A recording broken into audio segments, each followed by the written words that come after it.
আজিৰে পৰা আৰম্ভ হ'ল গুৱাহাটী উত্তৰ গুৱাহাটী সংযোগী যি কুমাৰ ভাস্কৰ বৰ্মা দলং আছে সেই দলং আৰু এই দলঙত আজিৰে পৰা চলিব যান বাহন আৰু এই যাতায়াত অধিক এতিয়াৰ পৰা সুচল হৈ পৰিব। রবিবার থেকে চালু হলো নবনির্মিত কুমার ভাস্কর বর্মা সেতু। গত 14 ফেব্রুয়ারি এই সেতুর উদ্বোধন করেন প্রধানমন্ত্রী নরেন্দ্র মোদী।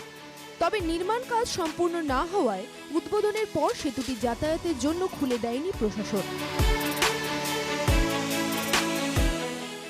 আগে 1 মার্চ থেকে সেতু চালু হবে বলে জানিয়েছিল সরকার, কিন্তু 1 মার্চও সেতুটি চালু করা যায়নি।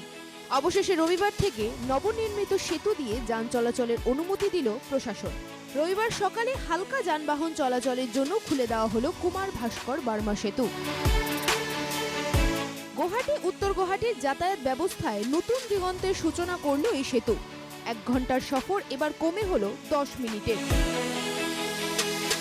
একই সঙ্গে আগে উত্তর গুয়াহাটির বিরাট অংশের মানুষ ফেরি সার্ভিসের ওপর নির্ভরশীল ছিলেন। প্রতিকূল আবহাওয়ায় বন্ধ হয়ে যেত ফেরি সার্ভিস, ফলে বিপাকে পড়তেন উভয় পারের যাত্রীরা। এখন থেকে সেই সমস্যারও সমাধান হলো।